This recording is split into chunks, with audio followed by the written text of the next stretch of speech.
ಸಾಗರ ಗ್ರಂಥದಲ್ಲಿ ಆರನೇ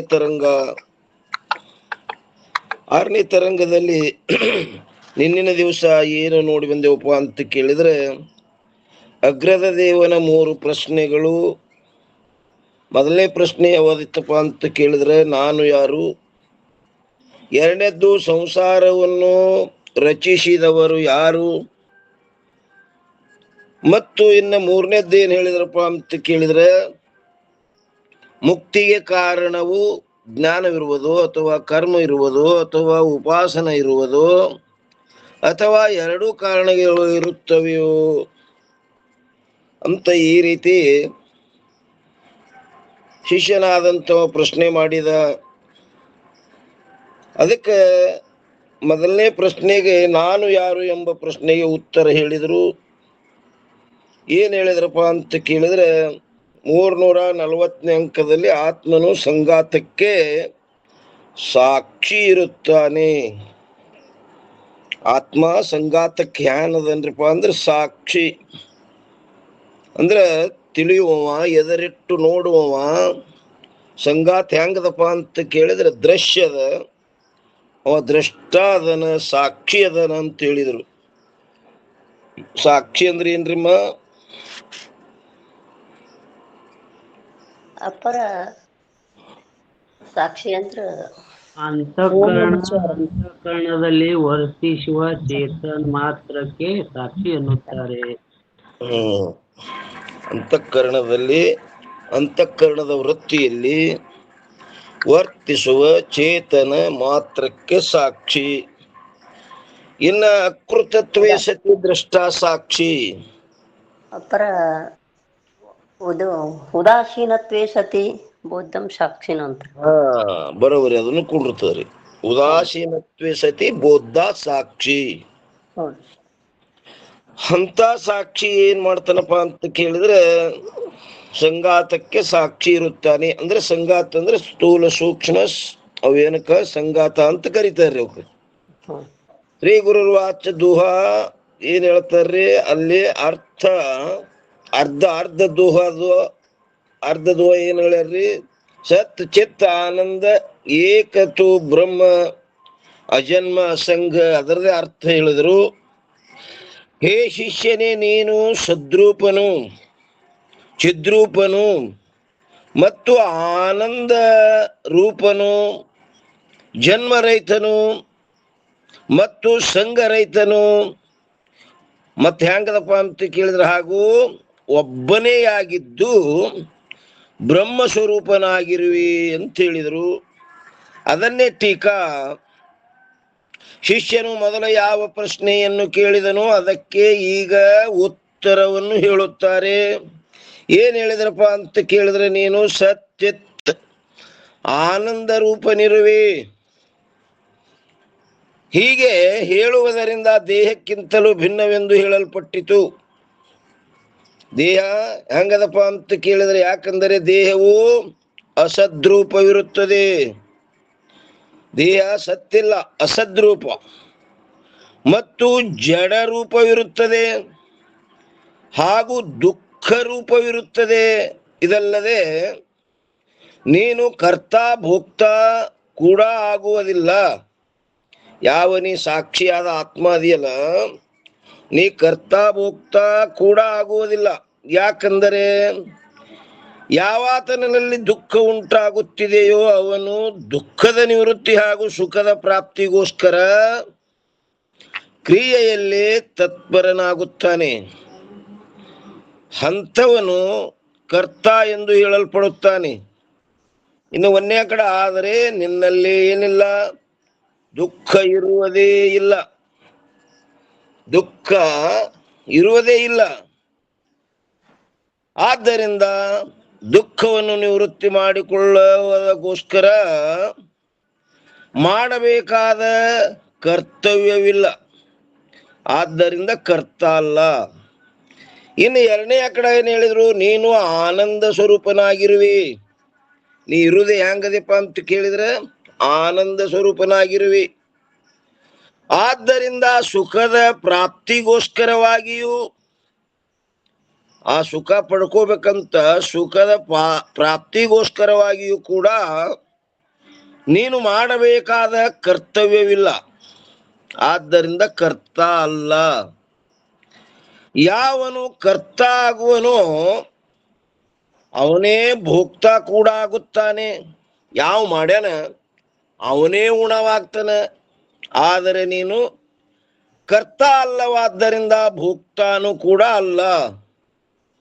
ಇನ್ನ ಪುಣ್ಯ ಪಾಪಗಳನ್ನು ಹುಟ್ಟಿಸುವಂತ ಯಾವ ಕರ್ಮಗಳಿರುತ್ತವೆಯೋ ಅವುಗಳು ಕರ್ತೃ ಹಾಗೂ ಸುಖ ದುಃಖಗಳ ಭೋಕ್ತೃ ಸ್ಥೂಲ ಸೂಕ್ಷ್ಮ ಸಂಗಾತವಿರುತ್ತದೆ ಹೊರತು ಅದೆಲ್ಲ ಅದನ್ನು ಹುಟ್ಟಿಸುವಂತದ್ದು ಯಾವುದು? ಆ ಸ್ಥೂಲ ಸೂಕ್ಷ್ಮ ಸಂಗಾತವಿರುತ್ತದೆ ಹೊರತು ನೀನಲ್ಲ. ನೀನು ಸಂಗಾತಕ್ಕೆ ಏನಿದ್ದೆ? ಸಾಕ್ಷಿಯಾಗಿರುವೆ. ಅದೆಲ್ಲ ಹುಟ್ಟಿಸೋದು ಯಾವದಪ್ಪ ಅಂತ ಕೇಳಿದ್ರೆ ಆ ಸಂಗಾತ. ಸ್ಥೂಲ ಶರೀರನ ಸಾಧನ ಮಾಡಿಕೊಂಡು ಆ ಸೂಕ್ಷ್ಮ ಶರೀರದಲ್ಲಿ ಅದೆಲ್ಲ ಮಾಡೋದು ಪಡೆಯುವುದು. ಅದಕ್ಕೆ ನೀ ಸಾಕ್ಷಿಯಾಗಿರುವೆ. ಇದರಿಂದಲೇ ಮತ್ತೇನ್ ಹೇಳ್ತಾರ್ರಿ? 341 ಆತ್ಮನು ಸುಖ ದುಃಖ ಮೊದಲಾದ ಧರ್ಮಗಳಿಂದ ರಹಿತನಾಗಿ ವ್ಯಾಪಕನಾಗಿಯೂ. ಆತ್ಮ ಹೆಂಗದನ್ರಿ? ಸುಖ ದುಃಖ ಮೊದಲಾದ ಇನ್ನು ಎಷ್ಟು ಹೋಗೋದಾಗ್ಲಿ ಬರುದಾಗ್ಲಿ ಹುಟ್ಟುದಾಗ್ಲಿ ಸಾಯುವುದಾಗ್ಲಿ ಎಲ್ಲಾ ಧರ್ಮಗಳಿಂದ. ಸುಖ ಅಂದ್ರೆ ಏನ್ರಿಮ್ಮ? ಅನುಕೂಲವೇದನಂ ಸುಖ. ಅನುಕೂಲವೇದನಂ ಸುಖ. ದುಃಖ ಅಂದ್ರೆ ಪ್ರತಿಕೂಲವೇದನಂ ದುಃಖ. ಅನುಕೂಲವೇದನಂ ಸುಖ, ಪ್ರತಿಕೂಲವೇದನಂ ದುಃಖ ಮೊದಲಾದಂತ ಹೇಳಿದ್ರು ನೋಡ್ರಿ. ಮೊದಲಾದ ಧರ್ಮಗಳಿಂದ, ಆ ಎಲ್ಲ ಧರ್ಮಗಳಿಂದ ಹೆಂಗದನಪ್ಪ ಅಂತ ಕೇಳಿದ್ರವ ರಹಿತನಾಗಿ. ವೇದನಿಯಂ ಅನ್ರಿ. ವೇದನಿಯಂ ಅಂತ ವೇದನಂ ಅನ್ರಿ. ವೇದನಿಯಂ. ಸುಖ ದುಃಖ ಸುಖ ಪ್ರತಿಕೂಲ ವೇದನಿಯಂ ದುಃಖ ಅನುಕೂಲ ವೇದನಿಯಂ ಸುಖ. ಸುಖ ದುಃಖ ಮೊದಲಾದ ಧರ್ಮಗಳಿಂದ. ಧರ್ಮ ಅಂದ್ರೆ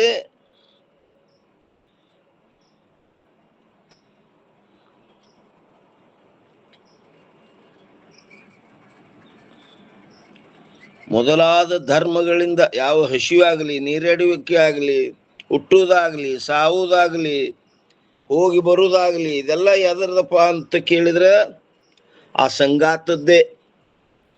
ಹೋಗುದು ಬರುದು, ಸ್ವರ್ಗಕ್ಕೆ ಹೋಗುದು ಮತ್ ಮರ್ತಕ್ಕೆ ಬರುದು ಯಾವ್ದದು? ಸೂಕ್ಷ್ಮ ಶರೀರ. ಇವೆಲ್ಲ ಷಡೂರ್ಮಿಗಳು ಅದರದ್ದೇ ಶರೀರ ಧರ್ಮ. ಎಲ್ಲ ಅದ್ರದ್ದೇ ನೋಡ್ರಿ. ಇವೆಲ್ಲ ಧರ್ಮ ಅಂದ್ರೆ ಅನ್ಯ ಆಶ್ರಿತ ಹೋಯೇ ಸ್ವತಂತ್ರ ಹೋವೇ ನೈ ಸೋ ಧರ್ಮ ಕಹೇ. ಅವೆಲ್ಲ ಧರ್ಮಗಳಿಂದ ರಹಿತನಾಗಿ, ಅವು ಯಾವ ಇಲ್ಲ ನಮಗೆ. ಆದ್ರೆ ಸುಳ್ಳಿ ಹಾಕೊಂಡು ಕೂತೀವಿ. ವಿಚಾರ ಮಾಡಿದ್ರೆ ಅವು ಎದರ್ದವ? ಜನಿ ಮೃತಿ ವಾಡಲಿಂಗೆ, ಹರಣಕ್ಕೆ ಕ್ಷುದೆ ತೃಷೆ, ಪರಿಶೋಕವ ಬುದ್ಧಿಗೆ, ಅರಿವರ್ಗವ ಮನಸ್ಸಿಗೆ. ಅರಿವರ್ಗ ಅಂದ್ರೆ ಆಗ ಹೇಳಿದ್ರಲ್ಲ ಷಡೂರ್ಮಿ ಕಾಮ ಕ್ರೋಧಾದಿಗಳು. ಅರಿವರ್ಗವ ಮನಸ್ಸಿಗೆ, ನಿಸ್ತರಂಗ ಏನೇನು ತರಂಗಿಲ್ಲದ ಸಮುದ್ರ ಹ್ಯಾಂಗ ಶಾಂತದನೋ ನಿಸ್ತರಂಗ ಚಿಚ್ಚರದಿಯಳು. ಯಾವ ಚೈತನ್ಯ ರೂಪ ಸಮುದ್ರದಲ್ಲಿ ಇವು ತೋರಲರಿವವೇ? ಇವು ಯಾವರೇ ತೋರ್ತವೇನಂದ್ರೆ ಇಲ್ಲವೇ ಇಲ್ಲವು. ಅವೆಲ್ಲ ಎಲ್ಲವಪ್ಪ ಅಂತ ಕೇಳಿದ್ರೆ ಆ ಸಂಗಾತದ ಧರ್ಮದವು. ಅವೆಲ್ಲ ಸ್ಥೂಲ ದೇಹ ಧರ್ಮೇನು ಜನಿ ಮೃತಿ. ಸೂಕ್ಷ್ಮ ಧರ್ಮ ಅದ್ರದ್ದು ಕರ್ತೃತ್ವ ಭೋಕ್ತೃತ್ವ, ಹಸಿವು ನೀರಡಿಕೆ. ಯಾಕಂದ್ರೆ ಆ ಸೂಕ್ಷ್ಮ ಶರೀರದಲ್ಲಿ 3 ಕೋಶಗಳದವ್ರಲ್ಲಿ: ಪ್ರಾಣಮಯ, ಮನೋಮಯ, ವಿಜ್ಞಾನಮಯ. ಅದಕ್ಕೆ ಹೆಂಗನಪ್ಪ ಅಂತ ಕೇಳಿದ್ರೆ ಸುಖ ದುಃಖ ಮೊದಲಾದ ಧರ್ಮಗಳಿಂದ ರಹಿತನಾಗಿ ವ್ಯಾಪಕನಾಗಿಯೂ. ವ್ಯಾಪಕ ಅಂದ್ರ ಪೂರ್ಣ ಪರಿಪೂರ್ಣ. ಪರಿಪೂರ್ಣ ಅಂದ್ರೆ ಏನ್ರಮ್ಮ?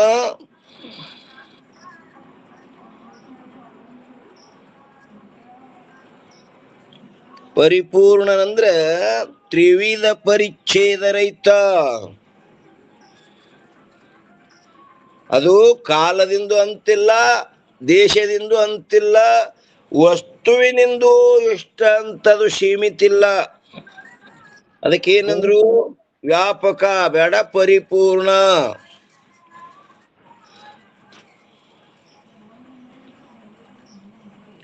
ಅದಕ್ಕ ತ್ರಿವಿಧ ಪರಿಚ್ಛೇದ ರಹಿತ ಅಂದ್ರೇನು? ಅತ್ಯಂತ ಭಾವ ಪ್ರತಿಯೋಗಿತ್ವ ದೇಶ ಪರಿಚ್ಛೇದ ರಹಿತ,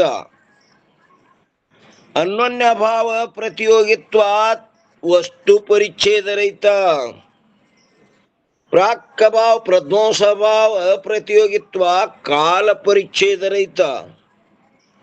ಅದಕ್ಕೇನಂದ್ರೆ ತ್ರಿವಿಧ ಪರಿಚ್ಛೇದ ರಹಿತ ಅಂದ್ರ ವ್ಯಾಪಕವಾಗಿ ದೇಶ ಕಾಲ ವಸ್ತು ಪರಿಚ್ಛೇದ ರೈತರಪ್ಪರ.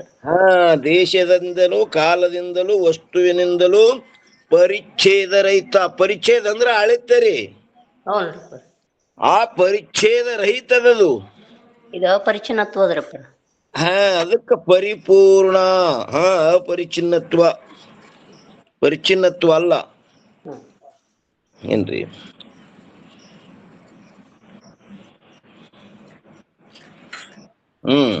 ಎಲ್ಲಿ ಬತ್ರಿ? ವ್ಯಾಪಕವಾಗಿಯೂ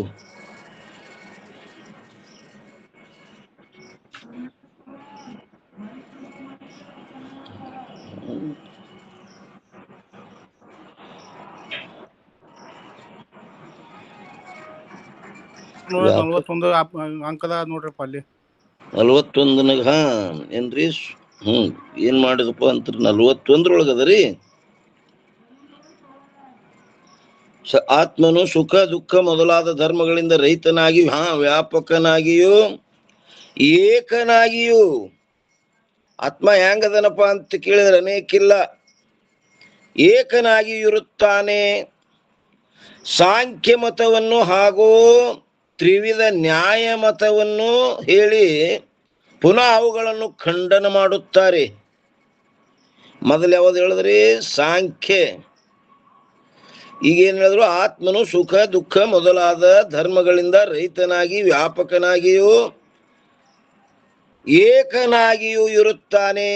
ಸಾಂಖ್ಯ ಮತವನ್ನು, ಎಲ್ಲಾ ಮತಗಳಲ್ಲಿ ಮುಖ್ಯವಾದ ಯಾರ್ರಿ? ಸಾಂಖ್ಯ.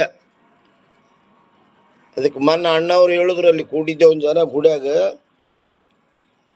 ಸಾಂಖ್ಯ ಅಂದ್ರೆ ಬ್ರಹ್ಮಸೂತ್ರದಲ್ಲಿ ಅವನಿಗೆ ಏನಂದಾರಂತ ಕೇಳಿದ್ರೆ ಪ್ರಧಾನ ಮಲ್ಲ ಅಂದಾರತ್ರಿ. ಅವನಿಗೆ ಮಲ್ಲರನ್ನೆಲ್ಲ ಗೆಲ್ಲಬಲ್ಲ ಮಲ್ಲ, ಪ್ರಧಾನ ಮಲ್ಲವ. ಅವನನ್ನು ಒಬ್ಬನ ಗೆಲ್ಲದ್ರೆ ಎಲ್ಲರನ್ನ ಗೆದ್ದಂಗ ಅಂತ ಹೇಳಿದ್ರು ಅಣ್ಣವ್ರು. ಯಾರು? ಸಾಂಖ್ಯ. ಯಾಕಂದ್ರೆ ವೇದಾಂತಕ್ಕೆ ಅತಿ ಸಮೀಪದನ್ರಿ ಅವ.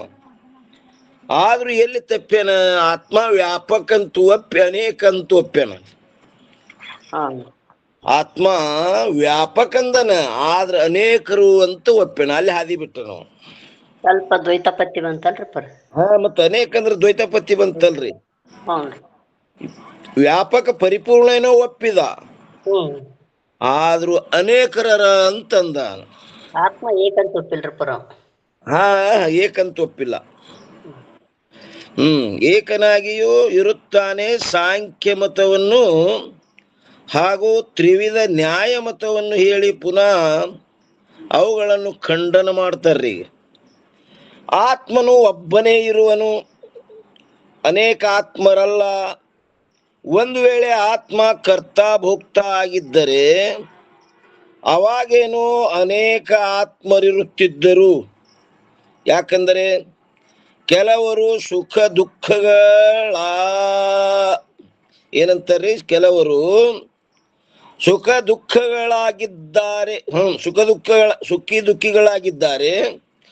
ಕೆಲವರು ಏನಂತಾರೆ? ಸುಖಿಗಳಾಗಿದ್ದಾರೆ. ಕೆಲವರು ದುಃಖಿಗಳಾಗಿದ್ದಾರೆ. ಒಂದು ವೇಳೆ ಕರ್ತ ಭೋಕ್ತ ಒಬ್ಬನೇ ಆಗಿರುವನು ಎಂದು ಅಂಗೀಕಾರ ಮಾಡಿದ್ದಾದರೆ ಒಬ್ಬನಿಗೆ ಸುಖವಾಗುವುದರಿಂದ ಹಾಗೂ ದುಃಖವಾಗುವುದರಿಂದ ಸರ್ವರಿಗೂ ಸುಖ ಹಾಗೂ ದುಃಖ ಆಗಬೇಕಾಗಿತ್ತು. ಏನಂತಾರೆ ಅವರು? ಒಬ್ಬನಿಗೆ ಸುಖ ಆದ್ರೆ ಎಲ್ಲರಿಗೂ ಸುಖ ಆಗ್ಬೇಕು, ಒಬ್ಬನಿಗೆ ದುಃಖ ಆದ್ರೆ ಎಲ್ಲರಿಗೂ ದುಃಖ ಆಗ್ಬೇಕಾಗಿತ್ತು. ಒಬ್ಬನೇ ಆಗಿದ್ದಂದ್ರ ಒಬ್ಬನಿಗೆ ಸುಖ ಒಬ್ರಿಗೆ ದುಃಖ ಹಿಂಗಾಗ್ಲಿಕ್ಕತ್ತದ. ಕೆಲವರು ಸುಖಿಗಳಾಗಿದ್ದಾರೆ, ಕೆಲವರು ದುಃಖಿಗಳಾಗಿದ್ದಾರೆ. ಒಂದು ವೇಳೆ ಆತ್ಮ ಭೋಕ್ತ ಒಬ್ಬನೇ ಆಗಿರುವನು ಎಂದು ಅಂಗೀಕಾರ ಮಾಡಿದ್ದಾದರೆ ಒಬ್ಬನಿಗೆ ಸುಖವಾಗುವುದರಿಂದ ಹಾಗೂ ದುಃಖವಾಗುವುದರಿಂದ ಸರ್ವರಿಗೂ ಸುಖ ಹಾಗೂ ದುಃಖ ಆಗಬೇಕಾಗಿತ್ತು.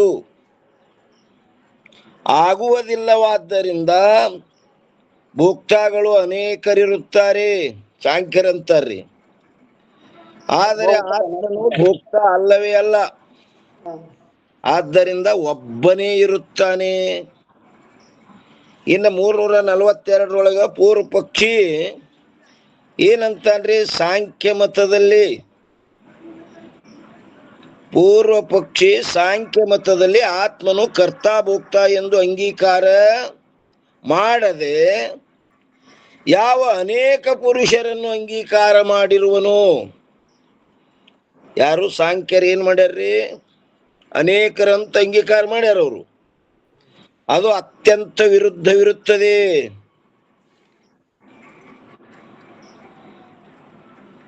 ಸಾಂಖ್ಯನ ಮತದಲ್ಲಿ ಆತ್ಮನು ಕರ್ತಾ ಭೋಕ್ತ ಎಂದು ಅಂಗೀಕಾರ ಮಾಡದೆ, ಕರ್ತಾ ಭೋಕ್ತ ಅಲ್ಲ, ಯಾವ ಅನೇಕ ಪುರುಷರನ್ನು ಅಂಗೀಕಾರ ಮಾಡಿರುವನು. ಅದು ಅತ್ಯಂತ ವಿರುದ್ಧವಿರುತ್ತದೆ. ಯಾಕಂದರೆ ಸಾಂಖ್ಯನ ಸಿದ್ಧಾಂತವು ಈ ಪ್ರಕಾರವಿರುತ್ತದೆ. ಏನದಪ್ಪ ಅಂತ ಕೇಳಿದ್ರೆ, ಸತ್ವ ರಜ ತಮ ಗುಣಗಳ ಸಮಾನ ಅವಸ್ಥೆಗೆ ಪ್ರಧಾನವೆಂದು ಹೇಳುತ್ತಾರೆ. ಸಾಂಖ್ಯರು ಪ್ರಧಾನ ಎದಕ್ಕಂತಾರಪ್ಪ ಅಂತ ಕೇಳಿದ್ರೆ, ಸತ್ವ ರಜ ತಮ ಗುಣಗಳ ಸಮಾನ ಅವಸ್ಥೆಗೆ ಪ್ರಧಾನವೆಂದು ಹೇಳುತ್ತಾರೆ. ಆ ಪ್ರಧಾನವು ಪ್ರಕೃತಿ ಇರುತ್ತದೆ ಹೊರತು ವಿಕೃತಿ ಅಲ್ಲ. ಆ ಪ್ರಧಾನ ಏನದ? ಪ್ರಕೃತಿ ಅದದು, ವಿಕೃತಿ ಅಲ್ಲದು, ಕೇವಲ ಪ್ರಕೃತಿ. 3 ಗುಣಗಳಿಂದ ಕೂಡಿದ ಪ್ರಕೃತಿನೇ ಅಲ್ರಿಪ್ಪ. ಪ್ರಕೃತಿ ರೀ ಅದು.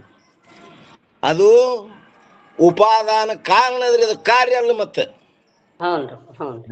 ಪ್ರಕೃತಿ ಏನದ? ವಿಕೃತಿ ಅಲ್ಲ. ವಿಕೃತಿ ಹಾಕಲ್ಲ ಅಂದ್ರೆ ಹುಟ್ಟಿಲ್ಲದು. ಇನ್ನು ಅದರಿಂದ ಮುಂದೆ ಏನು ಹುಟ್ಟ್ಯಾವೆಲ್ಲ ವಿಕೃತಿ ಅದಾವ್ರಿ.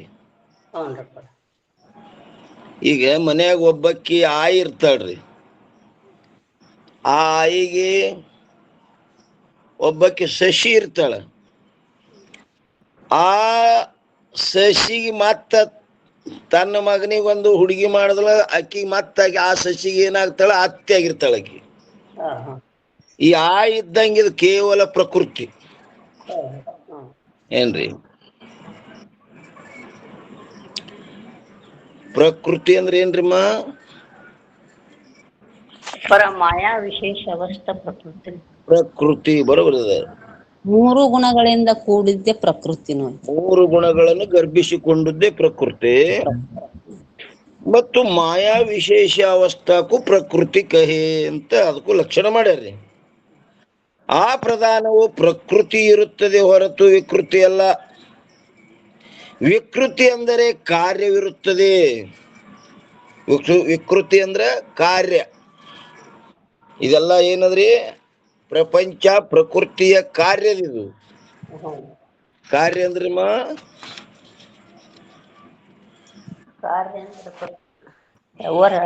ಲಕ್ಷಣ उत्पन्न होवे सो कार्य कही है. ಯಾವುದು ಹುಟ್ಟಿರ್ತದ ಅದಕ್ಕೆ ಕಾರ್ಯ ಅಂತಾರ್ರಿ. ಅದಕ್ಕೆ ಏನಂದ್ರೆ ಇದು ಪ್ರಕೃತಿ ಎಂದರೆ ವಿಕೃತಿ ಎಂದರೆ ಕಾರ್ಯವಿರುತ್ತದೆ. ಆ ವಿಕೃತಿಗೆ ಏನಂದ್ರು? ಕಾರ್ಯ.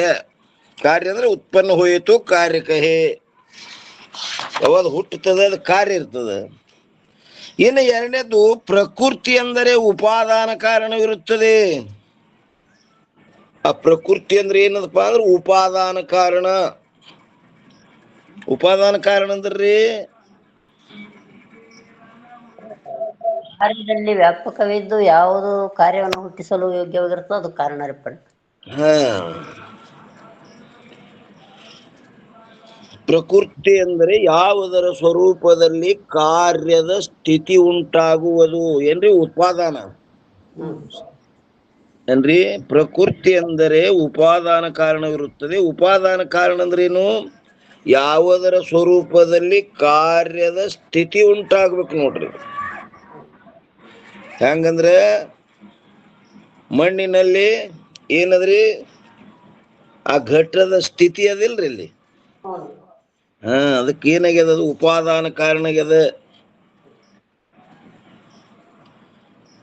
ಕಾರ್ಯಕ್ಕಿಂತ ಮೊದಲಿರಬೇಕು, ಕಾರ್ಯದಲ್ಲಿ ಪ್ರವೇಶ ಆಗಿರಬೇಕು, ಕಾರ್ಯವನ್ನು ಹುಟ್ಟಿಸ್ತಿರ್ಬೇಕು. ಅದಕ್ಕೇನಂತಾರ್ರಿ? ಉಪಾದಾನ ಅಂತಾರ್ರಿ. ಅದಕ್ಕೆ ಕಾರ್ಯತೇನೆ ಕಾರ್ಯಕ್ಕಿಂತ ಪೂರ್ವ ಹುಯೆ, ಕಾರ್ಯತೆ ಪ್ರವೇಶ ಹುಯೆ, ಕಾರ್ಯಕ್ಕೂ ಜನಕ್ ಹುಯೆ, ಸೊ ಉಪಾದಾನ ಕಾರಣ ಕಹೆ. ಅಂದ್ರ ಪ್ರಕೃತಿ ಎಂದರೆ ಉಪಾದಾನ ಕಾರಣವಿರುತ್ತದೆ. ಆ ಪ್ರಧಾನವು ಮಹತ್ತತ್ವಕ್ಕೆ ಏನಾಗ್ಯದ್ರಿ? ಉಪಾದಾನ ಕಾರಣವಾಗಿರುವುದರಿಂದ ಆ ಪ್ರಧಾನವು ಏನು ಪ್ರಕೃತಿ ಅದಲ್ರಿ ಮಹತ್ತತ್ವಕ್ಕೆ. ಮಹತ್ತತ್ವ ಅಂದ್ರಮ್ಮ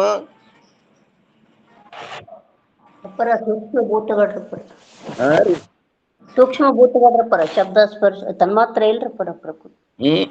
ಅವು ತನ್ಮಾತ್ರ ಇವು. ಇದು ಮಹತ್ತತ್ವ ಅಂತಾರ ನೋಡ್ರಿ. ಮೊದಲೇನ ಕಾರ್ಯೋನ್ಮುಖ ಆಗ್ತದಲ್ರಿ ಪರ.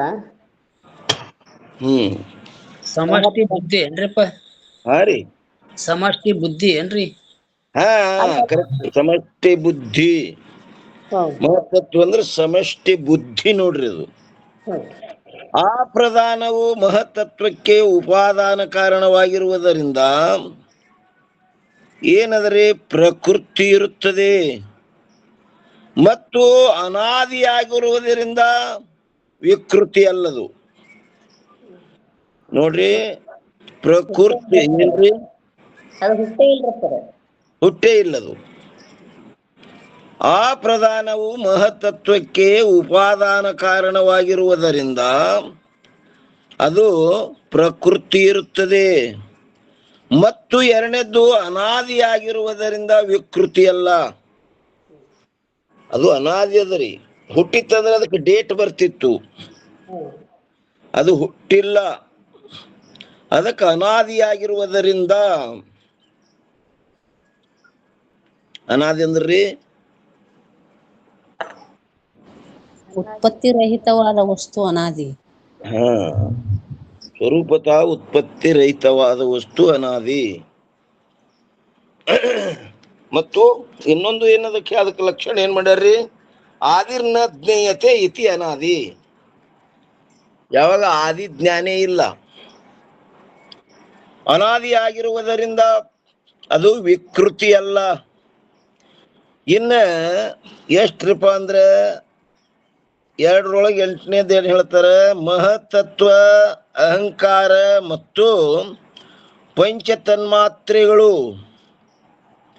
ಏನ್ ಹೇಳಿದ್ರಿ? ಮಹತ್ತತ್ವ, ಅಹಂಕಾರ ಮತ್ತು ಪಂಚತನ್ಮಾತ್ರೆಗಳು. ಇವು 7 ಹೆಂಗವಪ್ಪ ಅಂತ ಕೇಳಿದ್ರೆ ಪ್ರಕೃತಿಗಳಾಗಿರುತ್ತವೆ. ಅವು ಹೆಂಗವ? ಪ್ರಕೃತಿಗಳಾಗಿರುತ್ತವೆ. ಇವರು ಮಹತ್ತತ್ವ, ಅಹಂಕಾರ ಮತ್ತು ಪಂಚತನ್ಮಾತ್ರೆ. ಮಹತ್ತತ್ವ ಒಂದು, ಅಹಂಕಾರ ಒಂದು ಮತ್ತು ಪಂಚತನ್ಮಾತ್ರೆಗಳು ಕೂಡಿ 5 1 2 7 ಅಲ್ರಿ. ಪಂಚತನ್ಮಾತ್ರೆಗಳು ಯಾವ್ಯಾವು? ಶಬ್ದ ಸ್ಪರ್ಶ ರೂಪ ರಸಗಂಧ. ರಸಗಂಧ ಸೂಕ್ಷ್ಮ ಭೂತಗಳು.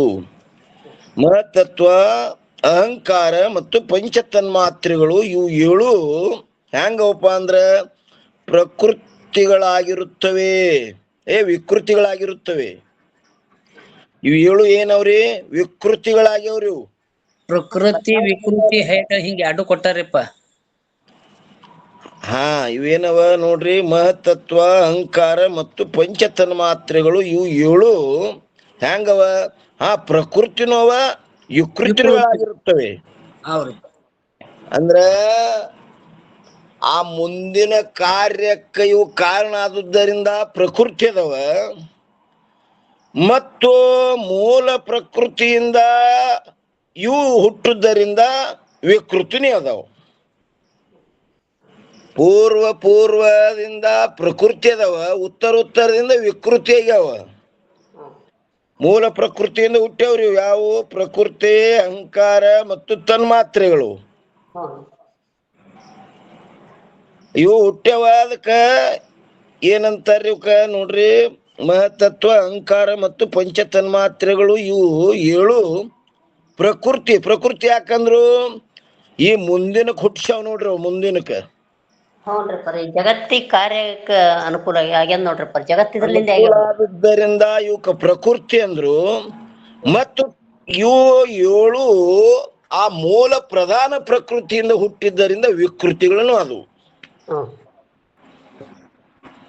ಯಾಕಂದ್ರ ಮೂಲ ಪ್ರಧಾನ ಪ್ರಕೃತಿಯಿಂದ ಹುಟ್ಟ್ಯಾವ್ರಿ ಇವು 7. ಅದಕ್ಕ ಇನ್ನು ಮುಂದಿನ ಆ ಜಗತ್ತಿಗೆ ಹುಟ್ಟಿಸೋದ್ರಿಂದ ಇವು ಏನಪ್ಪಾ ಅಂದ್ರೆ ಪ್ರಕೃತಿನಾಗ್ಯಾವ, ವಿಕೃತಿನೂ ಅದಾವು. ಒಂದನೇದ್ದು ಉತ್ತರಾದಿಗಳ ದೃಷ್ಟಿಯಿಂದ ಪ್ರಕೃತಿಗಳಿರುತ್ತವೆ. ಉತ್ತರ ಅಂದ್ರೆ ತಮ್ಮಿಂದ ಮುಂದೆ ಏನ್ ಹುಟ್ಟ್ಯಾವ ನೋಡ್ರಿ ಅವು ಉತ್ತರ. ಪೂರ್ವ ಅಂದ್ರ ಹಿಂದಿನು, ಉತ್ತರ ಅಂದ್ರ ಮುಂದಿನು. ಏನ್ ಹೇಳ್ತಾರ ನೋಡ್ರಿ, ಉತ್ತರಾದಿಗಳ ದೃಷ್ಟಿಯಿಂದ ಅಂದ್ರೆ ಮುಂದಿನ ಪ್ರಕೃತಿಗಳಾಗಿರುತ್ತವೆ, ಮತ್ತು ಪೂರ್ವಾದಿಗಳ ದೃಷ್ಟಿಯಿಂದ ವಿಕೃತಿಗಳಾಗಿರುತ್ತವೆ. ಆ ಮೂಲ ಪ್ರಧಾನ ಪ್ರಕೃತಿಯಿಂದ ಹುಟ್ಟುದರಿಂದ ವಿಕೃತಿ ಆಗ್ಯಾವ, ಮತ್ತ ತಮ್ಮ ಮುಂದೆ ಏನೇನು ಹುಟ್ಟ್ಯಾವ ಅವಕ್ಕ ಏನಾಗ್ಯಾವ? ಪ್ರಕೃತಿ ಆಗ್ಯಾವ್ರಿ ಇವು. ಮೂಲ ಪ್ರಕೃತಿ ದೃಷ್ಟಿಯಿಂದ ವಿಕೃತಿ ಅನ್ಸ್ಕೋತ್ರಿ, ಮುಂದಿನ ಪ್ರಕೃತಿ ದೃಷ್ಟಿಯಿಂದ ಪ್ರಕೃತಿ ಅನ್ಸ್ಕೋತ್ರಿ. ಮುಂದಿನ ವಿಕೃತಿ ದೃಷ್ಟಿಯಿಂದ ಪ್ರಕೃತಿ ಆಗ್ಯಾವ. ಈಗ ನೋಡ್ರಿ, ಆ ಸೊಸಿಗೆ ಏನಾದಳು? ಆ ಮುದುಕಿ ಸಸಿ ಅತ್ತೆ ಆದಲಿಲ್ರಿ, ಮತ್ತ ತನ್ನ ಸಸಿಗೆ ಅತ್ತೆ ಆಗ್ಯಾಳ, ಅತ್ತಿನೂ ಆಗ್ಯಾಳ, ಆ ಮುದುಕಿಗೆ ಸಸಿನೂ ಆಗ್ಯಾಳಕಿ. ಆ ಮುದುಕಿ ಮಾತ್ರ ಕೇವಲ ಪ್ರಕೃತಿ. ಆ ನಡ್ಬರ್ಕ್ ಏನ್ ಹೇಳಲಕಿ, ಆ ಮುದುಕಿದು ಸಸಿ ಆಕಿ ಪ್ರಕೃತಿ ಆಗ್ಯಾಳ ತನ್ನ ಸಸಿಗೆ, ಮತ್ತ ತನ್ನ ಅತ್ತಿಗೆ ಏನಾಗ್ಯಾಳ? ವಿಕೃತಿನೂ ಆಗ್ಯಾಳ. ಪೂರ್ವವಾದಿಗಳ ದೃಷ್ಟಿಯಿಂದ ಪ್ರಕೃತಿಗಳಿರುತ್ತವೆ, ಮತ್ತು ತನ್ಮಾತ್ರೆಗಳಾದರೂ ಕೂಡ ಪಂಚೀಕೃತ ಭೂತಗಳ ದೃಷ್ಟಿಯಿಂದ ಪ್ರಕೃತಿಗಳಿರುತ್ತವೆ. ಆ ಭೂತಗಳ ದೃಷ್ಟಿಯಿಂದ ಏನಾದ್ರೆ ತನ್ಮಾತ್ರೆ ಪ್ರಕೃತಿ ಆಗ್ಯದ, ಮತ್ತ ಆ ಪ್ರಧಾನ ಪ್ರಕೃತಿಗೆ ಅದು ವಿಕೃತಿ ಆಗ್ಯದ. ಈ ರೀತಿಯಿಂದ ಇವು 7 ಹೆಂಗವಪ್ಪ ಅಂದ್ರ ಪ್ರಕೃತಿ ವಿಕೃತಿಗಳಾಗಿರುತ್ತವೆ. ಪ್ರಕೃತಿ ಅಂದ್ರೆ ಕಾರಣ, ವಿಕೃತಿ ಅಂದ್ರೆ ಕಾರ್ಯ. ಏನ್ರಿ? ಇವು 7 ಪ್ರಕೃತಿ ವಿಕೃತಿಗಳಿರುತ್ತವೆ. ಮತ್ತು ಇನ್ನು 9ರೊಳಗ ಏನ್ ಹೇಳ್ತಾರ್ರಿ? 24 ನೋಡ್ರಿ, ಪಂಚಭೂತಗಳು ಮತ್ತು ದಶೇಂದ್ರಿಯಗಳು. ಪಂಚಭೂತಗಳು ಮತ್ತು ದಶೇಂದ್ರಿಯಗಳು 15 ಆದವಲ್ರಿ. ಹಾಗೂ ಮನ ಇವು 16.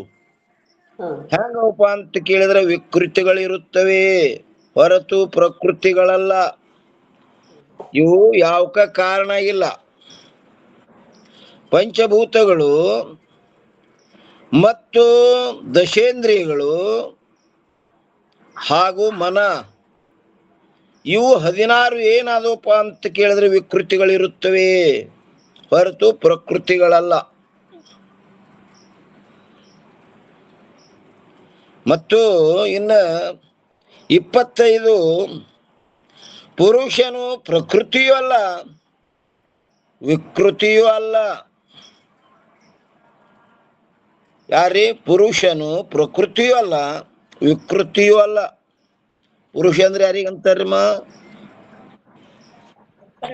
ಪುರುಷ ಪೂರ್ಣಂ ಸರ್ವ ಇತಿ ಪುರುಷ. ಹಾ, ಪೂರ್ಣಂ ಅನೇನ ಸರ್ವಮಿತಿ ಇತಿ ಪುರುಷ. ಅಂದ್ರೆ ಈ ಶರೀರವೆಂಬ ಪುರದಲ್ಲಿ ವಾಸ ಮಾಡಿದ್ದರಿಂದ ಪುರುಷ. ನಖಸಿಕ ಪರ್ಯಂತ ವ್ಯಾಪಿಸಿದ್ರಿಂದ ಪುರುಷ ಅನ್ಸ್ಕೊಂಡ್ರಿ. ಹಾ, ವ್ಯಾಪಿಸಿರುವ ಚೈತನ್ಯಕ್ಕೆ ಪುರುಷ. ಪುರುಷ. ಪುರುಷನು ಪ್ರಕೃತಿಯೂ ಅಲ್ಲ.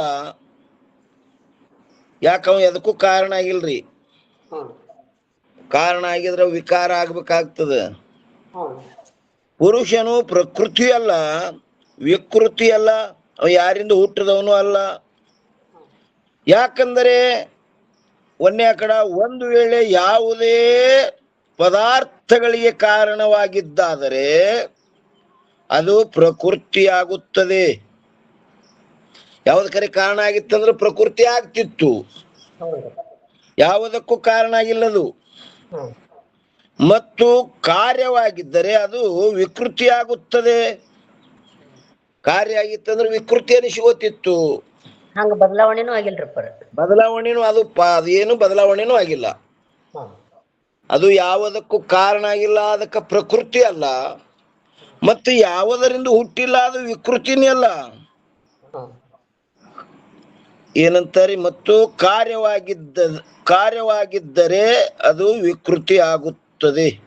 ಆದರೆ ಒಂದೇ ಕಡ ಪುರುಷನು ಯಾವುದಕ್ಕೂ ಕಾರಣನಲ್ಲವಾದ್ದರಿಂದ ಪ್ರಕೃತಿ ಅಲ್ಲ, ಮತ್ತು ಕಾರ್ಯನಲ್ಲವಾದ್ದರಿಂದ ವಿಕೃತಿಯೂ ಅಲ್ಲ. ಅವ ಕಾರಣವೂ ಆಗಿಲ್ಲ, ಕಾರ್ಯನೂ ಅಲ್ಲ. ಇವೆಲ್ಲ ಏನ್ರಿ ಹಿಂಗೆಲ್ಲ ತೋರ್ತವಲ್ಲಂದ್ರೆ ಅವನು ಸನ್ನಿಧಾನ ಸತ್ತ ಮಾಡಿಕೊಂಡು ಆ ಪ್ರಕೃತಿ ಇಷ್ಟೆಲ್ಲ ವ್ಯವಸ್ಥೆ ಮಾಡ್ಯದ್ರಿ. ಅದು ಪ್ರಕೃತಿಯೂ ಅಲ್ಲ. ಆದ್ದರಿಂದ ಪುರುಷನು ಅಸಂಗನಿರುತ್ತಾನೆ. ಯಾಕಂದ್ರೆ ನಾನು ಯಾರು ಅನ್ನೋ ಪ್ರಶ್ನೆಗೆ ಉತ್ತರ ಹೇಳಗತ್ತಾರ್ರಿ ಈಗ. ನೀ ಇಂಥ ಓದಿಯಪ್ಪ, ನೀ ಯಾವುದಕ್ಕೂ ಕಾರಣವೂ ಆಗಿಲ್ಲ ಮತ್ತು ಯಾವುದರ ಕಾರ್ಯನೂ ಅಲ್ಲ. ನೀ ಪ್ರಕೃತಿ ಅಲ್ಲ. ಆದ್ದರಿಂದ ಪುರುಷನು ಅಸಂಗನಾಗಿರುತ್ತಾನೆ, ಯಾವುದರ ಸಂಗನೂ ಇಲ್ಲ. ಈ ರೀತಿಯಿಂದ ಸಾಂಖ್ಯ ಮತದಲ್ಲಿ 25 ತತ್ವಗಳಿರುತ್ತವೆ. ಇಲ್ಲಿ ಪದಾರ್ಥಕ್ಕೆ ತತ್ವವೆಂದು ಹೆಸರು. ಮತ್ತು ಐದಲ್ಲಿ ಚೈತನ್ಯಕ್ಕೆ ಹಚ್ಚೋದಿಲ್ರಿ. ಇಲ್ಲಿ ಪದಾರ್ಥಕ್ಕೆ ತತ್ವ. ತತ್ವ ಅಂದ್ರೆ ಎರಡು ಕಡೆ ವರ್ತಿಸ್ತದ್ರಿ. ಅದು ಆ ಶುದ್ಧ ಚೈತನ್ಯಕ್ಕೂ ತತ್ವ ಅಂದಾರ, ಈ ಪದಾರ್ಥಗಳಿಗೂ ತತ್ವ ಅಂದಾರ. ಪಂಚಭೂತಾತ್ಮಕ ತತ್ವ ಅಂದಾರ ಇಲ್ರಿ ಇವಕ್ಕೂ. ನೋಡು ನೀನೇ ಪರವೆಂದು ತತ್ವಗೂಡದೆ ವಿಲಕ್ಷಣನಾಗಿ ನಿಂದು. ಅವಕ್ಕೂ ತತ್ವ ಅಂದಾರ ಈ ಪಂಚಭೂತಾತ್ಮಕ 25ಕ್ಕೆ. ಇಲ್ಲಿ ಪದಾರ್ಥಕ್ಕೆ ತತ್ವವೆಂದು ಹೆಸರು.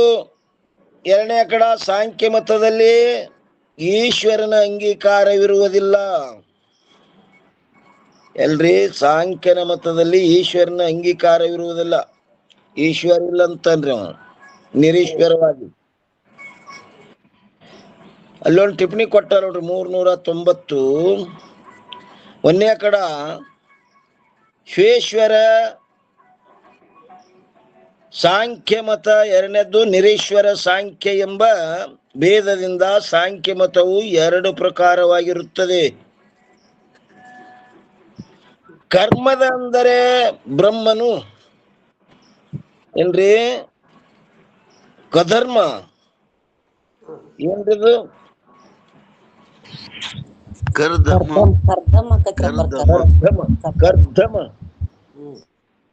ಕರ್ಧಮ ಅಂದರೆ ಬ್ರಹ್ಮನು ಏನ್ರಿ? ಪ್ರಜಾ ಸೃಷ್ಟಿಗಾಗಿ ಪ್ರಜಾ ಸೃಷ್ಟಿಗಾಗಿ ಸೃಷ್ಟಿಸಿದ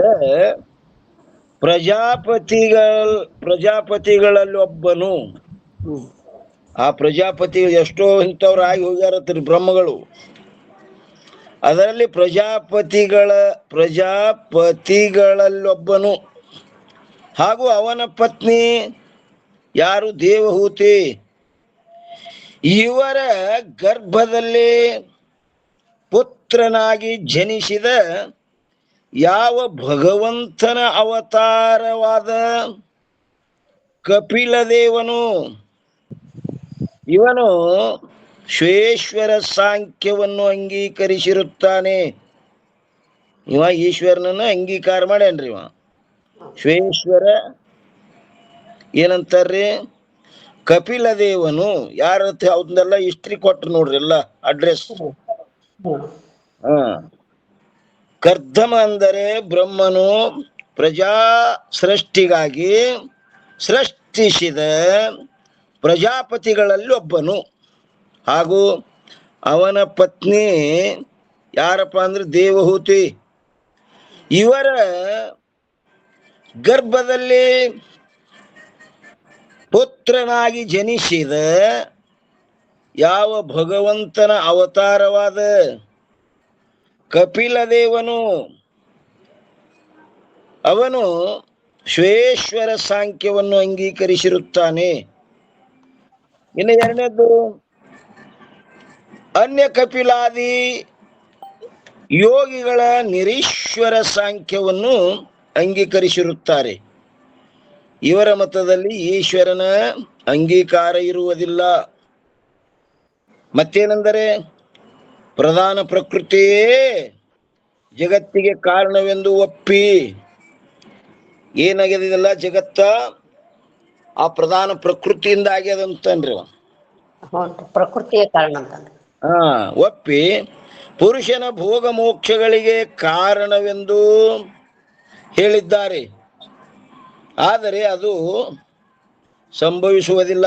ಯಾಕಂದರೆ ಪ್ರಳಯ ಕಾಲದಲ್ಲಿ ಸತ್ವಾದಿ ಗುಣಗಳು ಸಾಮ್ಯ ಅಂದ್ರೆ ಸಮಭಾವದಿಂದಿರುವ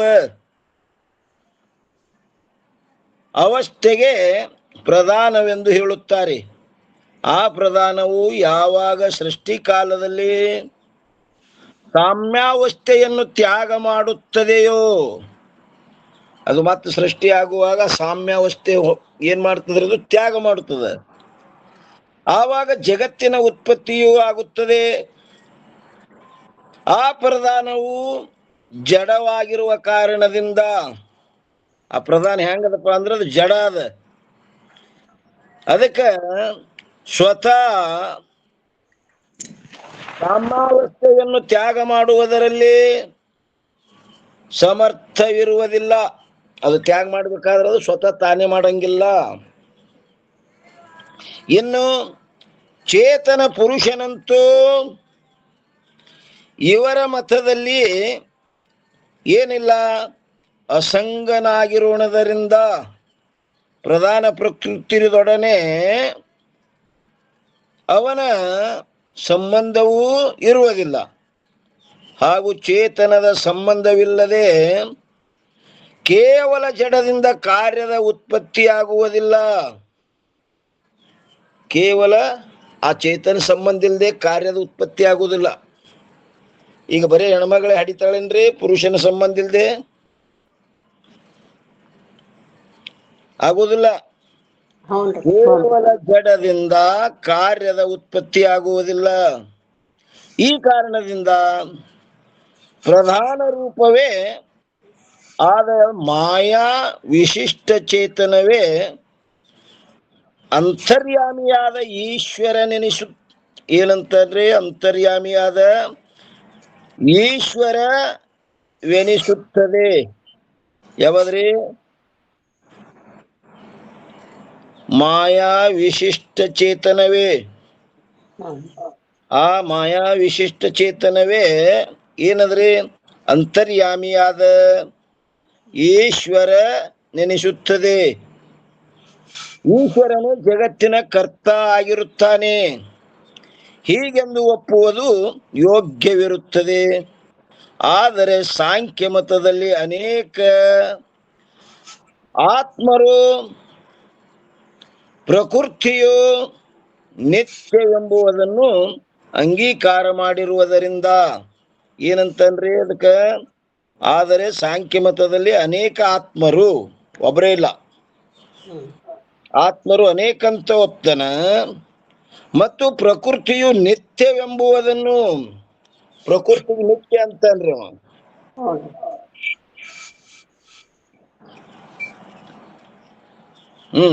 ಅಂಗೀಕಾರ ಮಾಡಿರುವುದರಿಂದ ಆತ್ಮನಲ್ಲಿ ಸಜಾತಿಯ ಸಂಬಂಧ ಹಾಗೂ ವಿಜಾತಿಯ ಸಂಬಂಧಗಳು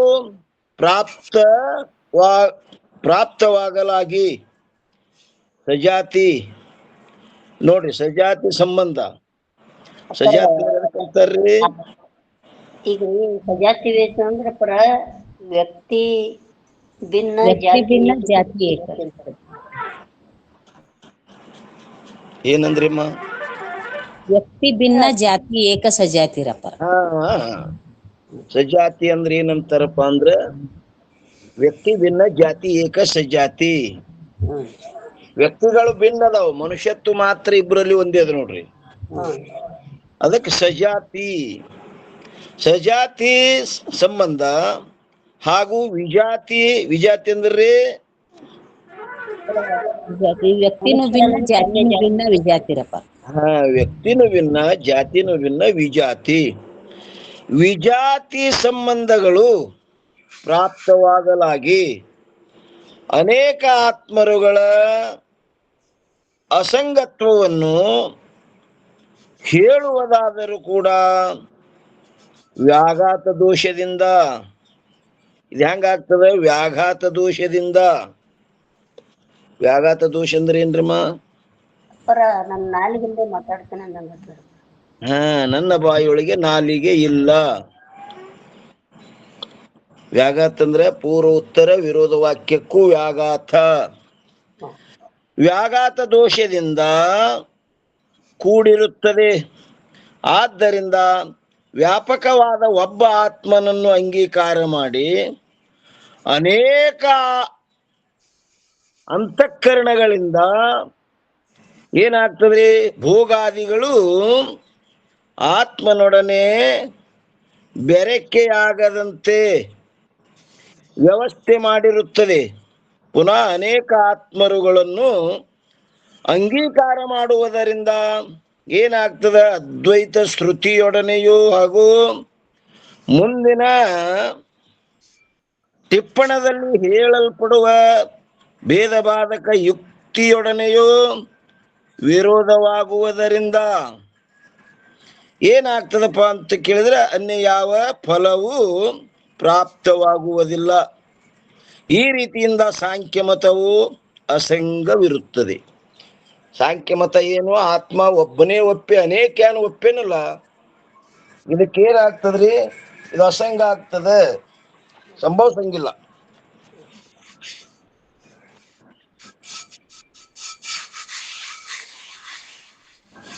ಅಪ್ಪರ ವ್ಯಾಘಾತದ ದೋಷದ ಲಕ್ಷಣ ಹೇಳ್ರಿಪ್ಪ ಒಂದಿಟ.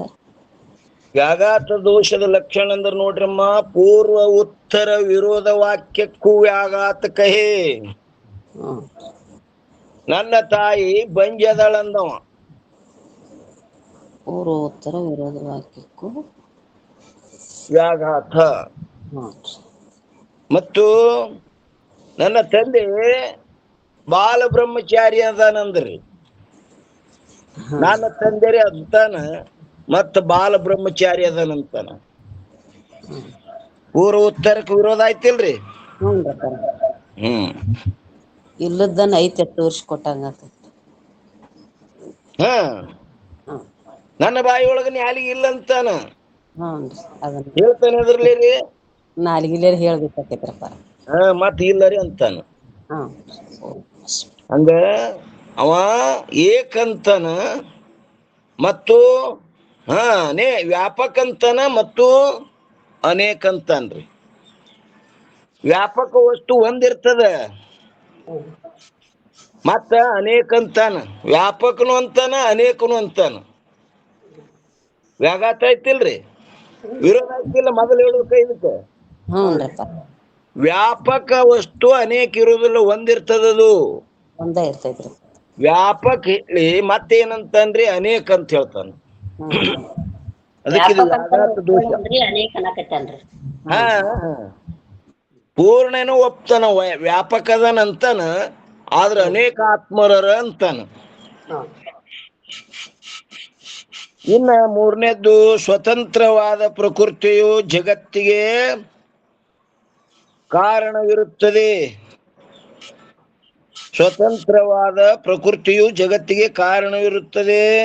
ಇನ್ನು ನಾಲ್ಕನೇದ್ದು, ಪುರುಷನ ಭೋಗ ಮೋಕ್ಷಗಳಿಗೋಸ್ಕರ ಪ್ರಕೃತಿಯೇ ಪ್ರವೃತ್ತಿ ಆಗುತ್ತದೆ ಹೊರತು ಪುರುಷನಲ್ಲ. ಅದಕ್ಕೆ ಐದನೇದ್ದು, ಪ್ರಕೃತಿಯೇ ವಿಷಯ ರೂಪವಾಗಿ ಪರಿಣಾಮವನ್ನು ಹೊಂದುವುದರಿಂದ ಪುರುಷನಿಗೆ ಭೋಗ ಉಂಟಾಗುತ್ತದೆ. ಮತ್ತು ಆರನೇದ್ದು, ಪ್ರಕೃತಿಯೇ ಬುದ್ಧಿಯ ಮೂಲಕ ವಿವೇಕ ರೂಪವಾಗಿ ಪರಿಣಾಮವನ್ನು ಹೊಂದುವುದರಿಂದ ಏನಾಗ್ತದ, ಮೋಕ್ಷ ಉಂಟಾಗುತ್ತದೆ. ಸಮಯ ಆಯ್ತೇನ್ರಿ? ಹ್ಞೂನ್ರಿ. ಸಮಯ ಆಯ್ತಂದ್ರೆ ಇದು ಮತ್ತ ಇನ್ನೂ ವಿಷಯ ಉಳ್ದದ್ರಿ, ಇದು ನೋಡುಣ್ರಿ. ಮತ್ತ ನಾಳಿನ ದಿವಸ ವಿಚಾರ ಮಾಡೋಣ್ರಿ. ಇಲ್ಲಿಯ ಪರ್ಯಂತರ ಸದ್ಗುರುಗಳ ಕೃಪಾಶೀರ್ವಾದದಿಂದ ನಡೆದು ಬಂದ ವಿಷಯ ಈ ವಾಗ್ರೂಪ ಸೇವೆ ಗುರುಪಾದದಲ್ಲಿ ಅರ್ಪಿಸಿ ಇವತ್ತಿನ ವಿಷಯ ಎಲ್ಲ ಮಹಾತ್ಮರ ಮಾತೆಯರ ಪಾದಕ್ಕೂ ನಮಸ್ಕಾರ ರೀ. ಓಂ ನಮಃ ಶಿವಾಯ.